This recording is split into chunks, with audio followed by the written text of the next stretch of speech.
नमस्कार दोस्तों, स्वागत है आपका हमारे YouTube चैनल में। दोस्तों, आज हम आपको बताएंगे कि भारतीय वायुसेना खुद के डिजाइन और तकनीक से बनाएगी लंबी दूरी के घातक कामकाजी ड्रोन। दोस्तों, आधुनिक युद्ध के मैदान में ड्रोन टेक्नोलॉजी की बढ़ती भूमिका को देखते हुए भारतीय वायुसेना ने रक्षा क्षेत्र में एक बेहद क्रांतिकारी और बड़ा कदम उठाया है।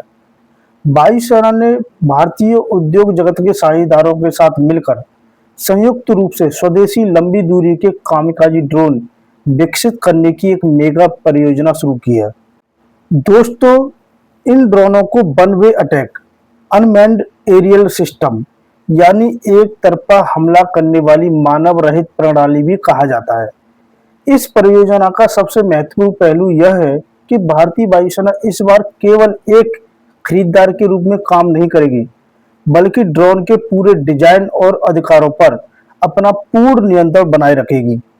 दोस्तों, वायुसेना ने इस हाईटेक परियोजना के लिए चुनिंदा भारतीय कंपनियों को एक टेंडर जारी कर दिया है। इस पूरे प्रोजेक्ट के समन्वय और देखरेख की जिम्मेदारी तमिलनाडु के कोयम्बटूर में स्थित वायुसेना के रिपेयर बेस डिपो सुलूर को सौंपी गई है, जो इस परियोजना के लिए मुख्य नोडल एजेंसी के रूप में काम करेगा।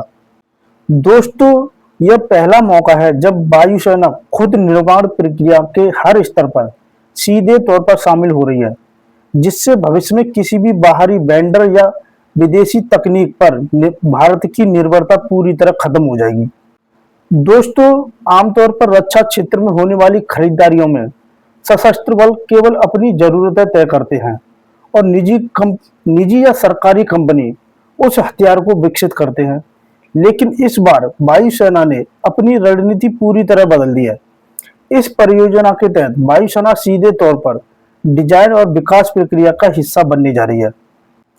दोस्तों, डिजाइन का मालिकाना हक खुद के पास होने से वायुसेना को भविष्य में अपनी बदलती परिचालन आवश्यकताओं के अनुसार ड्रोन में कोई भी संशोधन करने की पूरी आजादी होगी। इसके लिए भारत को किसी विदेशी कंपनी या निजी कंपनी के आगे हाथ नहीं फैलाना पड़ेगा। दोस्तों, वायुसेना द्वारा जारी तकनीकी आवश्यकताओं के अनुसार यह कामिकाजी ड्रोन तकनीकी रूप से दुनिया के बेहतरीन ड्रोनों को टक्कर देगा। इसे फिक्स विंग यानी विमान जैसे पंखों वाले फॉर्मेट में तैयार किया जा रहा है। और दोस्तों, यह ड्रोन समुद्र तल से 16,000 फीट तक की अत्यधिक ऊंचाई पर उड़ान भरने में पूरी तरह सक्षम होगा, जिससे यह लद्दाख और तवांग जैसे ऊंचाई वाले पहाड़ी मोर्चों पर भी आसानी से काम कर सकेगा।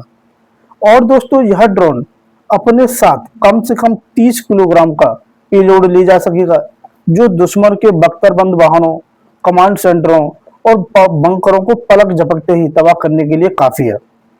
और दोस्तों, यह ड्रोन न केवल एक सटीक हमलावर की भूमिका निभाएगा, बल्कि इसे हवा में डेटा रिले करने और खुफिया सेंसर आधारित टोही मिशनों के लिए भी कॉन्फ़िगर किया जा सकेगा। दोस्तों, यह प्रणाली पूरी तरह से ऑटोनोमस होगी और यह ड्रोन खुद से लॉन्च होंगे और दुश्मन के इलाके के ऊपर मंडराने और मानवीय हस्तक्षेप के बिना खुद ही मिशन को अंजाम देने की क्षमता रखेगा। कुछ मिशनों की जरूरत को देखते हुए इनमें रिटर्न टू बेस की तकनीक भी शामिल की जा सकती है। और दोस्तों, वैश्विक राजनीति और सुरक्षा चिंताओं को ध्यान में रखते हुए भारतीय वायुसेना ने इस टेंडर में एक बेहद सख्त और अनिवार्य शर्त रखी है। इस ड्रोन को पूरी तरह से भारत में डिजाइन, विकसित और निर्मित किया जाना आवश्यक है, जिसमें स्वदेशी पार्ट्स को प्रायोरिटी दी जाएगी। और दोस्तों, इस ड्रोन की सबसे बड़ी बात यह है कि इस ड्रोन के निर्माण में चीनी मूल के किसी भी टेक्नोलॉजी, स्पेयर पार्ट्स या सामग्रियों का उपयोग पूरी तरह से प्रतिबंधित होगा। दोस्तों, वायुसेना का यह कड़ा रुख भारत की सैन्य प्रणालियों को साइबर हमलों, जासूसी और टेक्नोलॉजी छेड़छाड़ से बचाने के लिए एक सुरक्षित कदम उठाया गया है। दोस्तों, यह पूरी पहल न केवल देश के घरेलू रक्षा औद्योगिक तंत्र को एक नई ऊर्जा देगी, बल्कि भविष्य के डिजिटल और रोबोटिक युद्ध क्षेत्रों के लिए भारतीय वायुसेना को एक अत्यधिक मापनीय और घातक मारक क्षमता भी प्रदान करेगी। दोस्तों, जानकारी अच्छी लगी हो तो वीडियो को लाइक करें और चैनल को सब्सक्राइब करें। Thank you.